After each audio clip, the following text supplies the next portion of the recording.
حضرت سلمان فارسی رضی اللہ عنہ کے اسلام تک پہنچنے کا واقعہ ابو الطفیل البکری کہتے ہیں کہ حضرت سلمان فارسی رضی اللہ عنہ نے بتلایا کہ وہ اصبہان کے شہر جی کے رہنے والے تھے۔ انہوں نے فرمایا کہ میں رہ رہا تھا کہ اللہ تعالیٰ نے میرے دل میں ڈالا کہ آسمانوں اور زمین کو کس نے پیدا کیا، تو میں ایک آدمی کے پاس گیا جو لوگوں سے بات نہیں کرتا تھا اور بات کرنے سے تنگ ہوتا تھا۔ میں نے کوشش کر کے ان سے بات کی اور میں نے ان سے پوچھا کہ کون سا دین افضل ہے۔ اس نے کہا تم یہ بات کیوں پوچھتی ہو؟ کیا تم اپنے والد کے علاوہ کوئی اور دین اختیار کرنا چاہتے ہو؟ میں نے کہا نہیں، لیکن میں یہ جاننا چاہتا ہوں کہ آسمانوں اور زمین کا رب کون ہے اور افضل دین کون سا ہے؟ اس نے کہا میں اس کے جواب کے لیے موصل کے راہب کے علاوہ کسی کو مناسب نہیں سمجھتا، تو میں اس راہب کی طرف چل پڑا۔ وہاں پہنچا تو دیکھا وہ دنیا سے کنارہ کش ہو چکا ہے، دن کو روزہ رکھتا ہے اور رات کو عبادت کرتا ہے۔ میں بھی اسی کی طرح عبادت کرنے لگا اور اس کے ہاں 3 سال رہا، پھر اس کا انتقال ہونے لگا۔ تو میں نے پوچھا مجھے تم کس کے ہاں جانے کی وصیت کرتے ہو؟ کہا میں اہل مشرق میں سے کسی کو نہیں جانتا کہ وہ اس راہ پر ہو جس پر میں ہوں، لہذا تم اس جزیرہ سے آگے ایک راہب ہے، تم اس کے پاس جانا اور اسے میرا سلام کہنا۔ تو دوستو ویڈیو میں آگے بڑھنے سے پہلے ہمارے چینل لائف چینجنگ سٹیٹمنٹس کو سبسکرائب کیجیے اور ساتھ میں لگے بیل آئیکن کو کلک کر دیجیے تاکہ اس طرح کی معلوماتی ویڈیو سب سے پہلے آپ کو ملتی رہے۔ تو آگے چلتے ہیں۔ بس میں اس کے پاس گیا اور اسے اس کے سلام پہنچائے اور بتایا کہ وہ فوت ہو گیا ہے۔ اس کے ہاں میں بھی 3 سال رہا، پھر وہ فوت ہونے لگا تو میں نے پوچھا آپ مجھے کس کے پاس جانے کا حکم فرماتے ہیں؟ کہا میں زمین والوں میں سے کسی کو اس راہ پر نہیں پاتا جس پر میں ہوں، سوائے ابوریا کے ایک راہب کے جو بہت بوڑھا ہو چکا ہے، اور میں نہیں سمجھتا کہ تو اس کے پاس پہنچ پائے گا یا نہیں۔ پس میں اس کے پاس پہنچ گیا، میں اس کے ہاں ٹھہرا۔ وہ تو بڑا خوشحال آدمی تھا۔ جب اس کی وفات کا وقت آیا میں نے اس سے پوچھا آپ مجھے کہاں جانے کی وصیت کرتے ہیں؟ تو اس نے کہا میں زمین والوں میں سے کسی کو اس دین پر نہیں پاتا جس پر میں ہوں، لیکن تو ایسا زمانہ پائے گا جس میں ایک آدمی حضرت ابراہیم علیہ السلام والے گھر سے نکلے گا، اور میں نہیں سمجھتا کہ تو اس کا زمانہ پائے گا یا نہیں، لیکن میں امید رکھتا ہوں کہ تو اس کا زمانہ پائے گا، لہذا اگر تو اس کے ہونے پر قادر ہو سکے تو کر لینا، کیونکہ سچا دین اسی کا ہوگا۔ اور اس کی نشانی یہ ہے کہ اس کی قوم کہے گی یہ جادوگر و مجنون اور کاہن ہے، اور وہ نبی ہدیہ کے مال سے کھائے گا، صدقہ سے نہیں کھائے گا، اور اس کے کندھے کی نرم ہڈی کے پاس نبوت کی مہر ہوگی۔ پس میں ان حالات میں تھا کہ مدینہ سے ایک قافلہ آیا۔ میں نے پوچھا تم کون ہو؟ انہوں نے کہا ہم مدینہ والوں میں سے ہیں اور ہم تجارت پیشہ لوگ ہیں، ہمارا گزر بسر تجارت سے ہوتا ہے، لیکن حضرت ابراہیم علیہ السلام والے گھر سے ایک آدمی نمودار ہوا اور وہ اپنی قوم سے لڑائی کرتا ہوا ہمارے ہاں آیا ہے۔ ہمیں اندیشہ ہوا کہ وہ آدمی ہماری تجارت میں رکاوٹ نہ بن جائے، لیکن اس نے مدینہ کو سنبھال لیا ہے۔ میں نے پوچھا لوگ اس کے بارے میں کیا کہتے ہیں؟ انہوں نے کہا لوگ کہتے ہیں کہ یہ جادوگر ہے، مجنون ہے اور کاہن ہے، نعوذ باللہ۔ میں نے کہا یہ تو سچی نشانی ہے، تم مجھے اپنے امیر سے ملواؤ۔ تو میں اس کے پاس گیا اور اس سے کہا مجھے مدینہ تک لے چلو۔ اس نے کہا تو مجھے کیا دے گا؟ میں نے کہا میں آپ کو دینے کے لیے کوئی چیز نہیں رکھتا سوائے اس کے میں کہ آپ کا غلام ہو جاؤ۔ اس پر وہ مجھے سوار کر کے ساتھ لے گیا۔ جب مدینہ آیا تو اس نے مجھے کھجوروں کے باغ میں رکھ لیا اور میں اس کے باغ کو پانی دیتا تھا، جیسے اونٹ پانی کھینچتا ہے اس طرح کنویں سے میں پانی کھینچتا تھا، حتیٰ کہ اس کی وجہ سے میری پیٹھ اور سینہ زخمی ہو گئے اور مجھے کوئی آدمی نہیں ملتا تھا جو میری بات سمجھے، حتیٰ کہ ایک فارسی بڑھیا پانی لینے آئی، اس سے میں نے بات کی تو وہ میری بات سمجھ گئی۔ تب میں نے اس سے کہا کہ وہ آدمی کہاں ہے جو نیا دین لے کر آیا ہے، مجھے اس کا پتہ بتا دیجئے۔ اس نے کہا وہ صبح سویرے تیرے پاس سے گزرے گا، جبکہ وہ دن کے شروع میں صبح کی نماز پڑھتا ہے۔ پس میں گیا اور کھجوریں جمع کی، جب صبح ہوئی تو میں گیا اور کھجوریں انہیں پیش کی۔ انہوں نے پوچھا یہ کیا ہے، صدقہ ہے یا ہدیہ؟ میں نے اشارہ کیا کہ صدقہ ہے، تو فرمایا ان کے پاس لے جاؤ۔ آپ کے اصحاب رضوان اللہ علیہم اجمعین آپ کے پاس بیٹھے تھے، انہوں نے کھائی، آپ نے نہ کھائی۔ میں نے کہا یہ نشانی پوری ہو گئی۔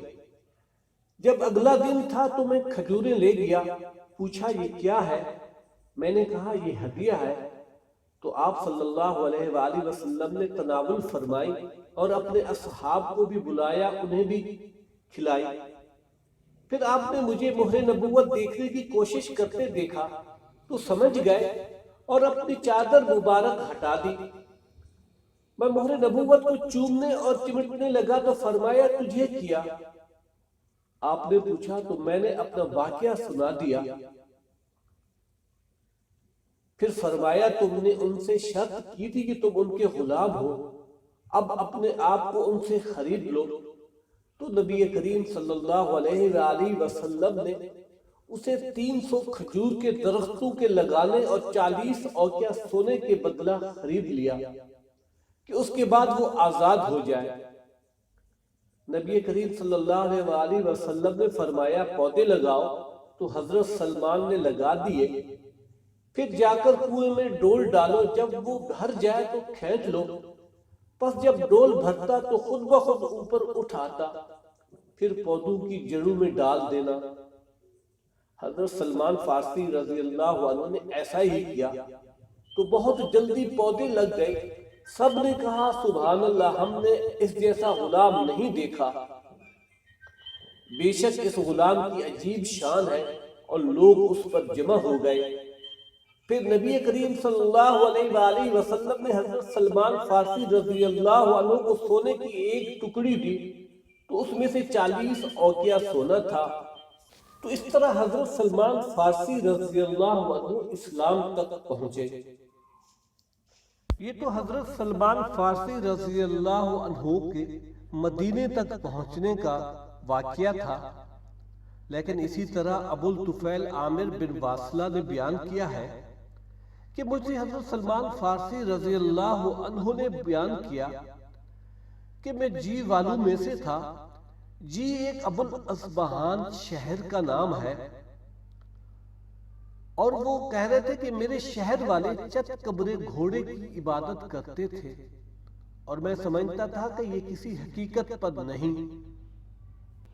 مجھے بتایا گیا جس دین کا تو طلبگار ہے وہ مغرب کی سمت میں ہے، تو میں نکل پڑا، حتیٰ کہ میں موصل کے سرزمین کے قریب پہنچ گیا۔ میں نے وہاں کے سب سے بڑے عالم کے بارے میں پوچھا تو مجھے ایک عبادت خانہ میں رہنے والے ایک آدمی کا بتایا گیا۔ میں اس کے پاس گیا اور اس سے کہا کہ میں مشرق کا آدمی ہوں اور خیر کی طلب میں آیا ہوں، اگر آپ مناسب سمجھے تو میں آپ کے ساتھ رہ کر آپ کی خدمت کروں، اور اللہ تعالیٰ نے جو علم آپ کو عطا فرمایا ہے آپ مجھے سکھائیں۔ اس نے کہا درست ہے۔ پھر اس نے میرے لیے غلہ، سرکہ اور زیتون جاری کرا دیا جیسا اس کے لیے جاری تھا۔ اس طرح جب تک اللہ تعالیٰ نے چاہا میں اس کے ساتھ رہا۔ پھر اس کی موت آ پڑی۔ جب اس کا انتقال ہونے لگا تو میں اس کے سرہانے بیٹھ کر رونے لگا۔ اس نے کہا کس وجہ سے روتے ہو؟ میں نے کہا میں نے خیر کی تلاش میں اپنا وطن چھوڑا تو اللہ تعالیٰ نے مجھے آپ کی صحبت عطا کی اور آپ نے مجھے اچھے طریقہ سے رکھا، اور جو علم اللہ تعالیٰ نے آپ کو عطا کیا ہے آپ نے وہ مجھے سکھایا، اور اب آپ پر موت طاری ہو رہی ہے اور میں نہیں جانتا کہ اب میں کہاں جاؤں۔ اس نے کہا تم فلاں مقام پر میرے بھائی کے پاس چلے جانا اور اسے میرا سلام کہنا، اور اسے بتانا کہ میں نے تمہیں اس کی طرف آنے کی وصیت کی تھی، اور اسی کی صحبت میں رہنا، بے شک وہ حق پر ہے۔ پس جب وہ فوت ہو گیا تو میں چل پڑا، حتیٰ کہ میں وہاں پہنچ گیا جہاں کا اس نے مجھے بتایا تھا۔ میں نے کہا میں آپ کا فلاں بھائی آپ کو سلام کہتا تھا۔ اس نے کہا اس پر بھی سلام ہو، اس کا کیا ہوا؟ میں نے کہا وہ فوت ہو گیا ہے، اور میں نے پورا قصہ سنایا۔ تو دوستو، جن احباب نے ابھی ہمارے چینل لائف چینجنگ سٹیٹمنٹ کو جوائن کیا ہے اور سبسکرائب نہیں کیا تو اس کو سبسکرائب کر لیں، اور ساتھ میں لگے بیل آئیکن کو کلک کر دیں تاکہ اس طرح کی معلوماتی ویڈیو سب سے پہلے آپ کو ملتی رہے۔ تو ویڈیو میں آگے بڑھتے ہیں۔ پھر اسے بتایا کہ اس نے مجھے آپ کی صحبت میں رہنے کا حکم کیا تھا، یعنی جب وہ اس کے بھائی کے پاس گیا اور اس کے دوسرے بھائی کو یہ بتا رہا ہے، حضرت سلمان فارسی رضی اللہ عنہ، چنانچہ اس نے مجھے قبول کر لیا اور اچھے طریقہ سے رکھا، اور مجھ پر اسی طرح کا سامان ضرورت جاری کرا دیا جیسا دوسروں کے لیے مقرر تھا۔ جب اسے موت آنے لگی تو میں اس کے سرہانے بیٹھ کر رونے لگا، تو اس نے پوچھا تجھے کیا چیز رلاتی ہے؟ میں نے جواب دیا میں اپنے ملک سے آیا اور اللہ تعالیٰ نے مجھے فلاں کی صحبت عطا کر دی، اور اس نے مجھے اچھے طریقے سے رکھا، اور جو اللہ تعالیٰ نے اسے علم عطا کیا تھا اس نے مجھے سکھایا۔ پھر جب اس کی موت آنے لگی تو اس نے مجھے آپ کی طرف آنے کی وصیت کی تھی، چنانچہ آپ نے مجھے اچھے طریقے سے رکھا، اور اللہ تعالیٰ نے جو علم آپ کو عطا کیا ہے وہ مجھے سکھایا، اور اب آپ کی موت آنے لگی ہے تو میں نہیں جانتا کہ میں کہاں جاؤں۔ اس نے کہا تم روم میں داخل ہونے کے راستہ کے مقام پر میرے بھائی کے پاس چلے جانا، اس کے پاس جا کر اسے میرا سلام کہنا اور بتانا کہ میں نے تجھے اس کی صحبت میں رہنے کا حکم دیا ہے، پھر تم اس کی صحبت میں رہنا کیونکہ وہ حق پر ہے۔ جب وہ فوت ہو گیا تو میں چل پڑا، حتیٰ کہ جو آدمی اس نے بتایا تھا وہاں پہنچ گیا، اور اس سے کہا کہ آپ کا فلاں بھائی آپ کو سلام کہتا تھا۔ اس نے کہا وعلیکم السلام، اس کا کیا حال ہے؟ میں نے کہا وہ فوت ہو گیا ہے، اور اسے اپنا سارا قصہ سنایا اور بتایا کہ اس نے مجھے آپ کی صحبت میں رہنے کا حکم کیا ہے، تو اس نے مجھے قبول کر لیا اور مجھے اچھے طریقہ سے رکھا، اور جو علم اللہ تعالیٰ نے اسے دیا تھا مجھے سکھایا۔ جب اس کی موت آنے لگی تو میں اس کے سرہانے بیٹھ کر رونے لگا۔ اس نے پوچھا کس وجہ سے روتے ہو؟ میں نے اسے اپنا قصہ سنایا۔ پھر کہا مجھے اللہ تعالیٰ نے آپ کی صحبت عطا کی، اور اب آپ کی موت آ رہی ہے اور میں نہیں جانتا کہ میں کہاں جاؤں۔ اس نے کہا کہیں نہیں جانا، کیونکہ اب حالت یہ ہے کہ میں کسی آدمی کو نہیں جانتا، خود حضرت عیسیٰ علیہ السلام کے دین پر باقی ہوں، لیکن یہ تہامہ کی سرزمین میں ایک نبی کے آنے کے حالات ہیں، لہذا تم میرے حجرہ میں رہنا، جو بھی تاجر یہاں سے گزرے تو ان سے پوچھنا، کیونکہ روم میں جانے کے لیے اہل حجاز کے تاجروں کا راستہ یہی تھا۔ لہذا اہل حجاز میں سے جو تیرے پاس سے آئے اس سے پوچھنا کیا تم میں سے کسی نے نبوت کا دعویٰ کیا ہے؟ پس وہ تجھے بتائیں کہ ان میں سے وہ شخصیت آ چکی ہے تو ان کے پاس چلے جانا، وہ وہی ہے جس کی حضرت عیسیٰ علیہ السلام نے خوشخبری دی تھی، اور اس کی نشانی یہ ہے کہ اس کے دونوں کندھوں کے درمیان مہر نبوت ہوگی، اور وہ ہدیہ سے کھائے گا، صدقہ نہیں کھائے گا۔ چنانچہ اس کا انتقال ہو گیا، اور میں اس کی جگہ پر رہا، جو میرے پاس سے گزرتا میں اس سے پوچھتا کہ تم کون سے علاقہ سے آئے ہو، یہاں تک کہ مکہ والوں میں سے کچھ لوگ میرے پاس سے گزرے تو میں نے ان سے پوچھا کون سے ملک سے آئے ہو؟ انہوں نے کہا حجاز سے۔ میں نے پوچھا تم میں کوئی ایسا آدمی سامنے آیا ہے جو سمجھتا ہو کہ میں نبی ہوں؟ انہوں نے کہا ہاں۔ میں نے کہا کیا تمہیں یہ منظور ہے میں تم میں سے کسی کا اس شرط پر غلام بن جاؤں کہ وہ مجھے اپنے پیچھے سواری پر بٹھا لے اور مجھے بچے کچے ٹکڑے کھلاتا رہے اور اسی طرح مکہ پہنچا دے؟ جب وہ مجھے مکہ لے جائے تو اس کی مرضی ہے، چاہے تو مجھے بیچ دے اور چاہے تو اپنے پاس رکھے۔ ان میں سے ایک نے کہا میں تیار ہوں، تو میں اس کا غلام ہو گیا۔ وہ مجھے اپنے ساتھ بٹھانے لگا اور ٹکڑے کھلانے لگا حتیٰ کہ میں مکہ آ گیا۔ جب میں مکہ آیا تو اس نے مجھے 2 حبشیوں کے ساتھ اپنے باغ میں ٹھہرا دیا۔ پھر میں ایک دفعہ نکلا اور مکہ میں گھوما تو میرے ملک والوں کی ایک خاتون ملی، تو میں نے اس سے پوچھا اور گفتگو کی۔ معلوم ہوا کہ اس کے غلام اور گھر والے سب مسلمان ہو چکے ہیں، اور میں نے اس سے نبی کریم صلی اللہ علیہ وآلہ وسلم کے بارے میں سوال کیا تو اس نے بتایا کہ جب مکہ کی چڑیاں چہکتی ہیں تو آپ اپنے اصحاب کے ساتھ حتیم میں بیٹھتے ہیں، حتیٰ کہ جب فجر روشن ہو جاتی ہے تو متفرق ہو جاتے ہیں۔ تو میں اس رات آتا جاتا رہا، اور اس وجہ سے کہ میرے ساتھی کہیں مجھے غائب نہ سمجھیں۔ انہوں نے پوچھا تمہیں کیا ہے؟ میں نے کہا میرے پیٹ میں تکلیف ہے۔ پس جب وہ گھڑی آئی جس کا اس نے مجھے بتایا تھا کہ اس میں آپ تشریف فرما ہوتے ہیں، تو میں نبی کریم صلی اللہ علیہ وآلہ وسلم کی خدمت میں حاضر ہوا تو آپ حتیم میں اپنی چادر کمر و گھٹنوں کے گرد باندھ کر بیٹھے تھے اور آپ کے اصحاب سامنے بیٹھے تھے۔ میں آپ کے پیچھے سے گیا تو آپ نے میرا مقصد جان لیا اور اپنی چادر چھوڑ دی اور وہ گر پڑی، تو میں نے آپ کے کندھوں کے درمیان مہر نبوت دیکھ لی۔ میں نے دل میں کہا اللہ اکبر، یہ ایک نشانی ہو گئی۔ پھر جب اگلی رات آئی تو میں اس طرح کیا جب گزشتہ رات گیا تھا تاکہ میرے ساتھی مجھے نہ ٹوکے۔ میں نے کچھ کھجوریں جمع کی اور جب نبی کریم صلی اللہ علیہ وآلہ وسلم کی تشریف آوری کا وقت آیا تو میں نے کھجوریں آپ کے سامنے رکھ دی۔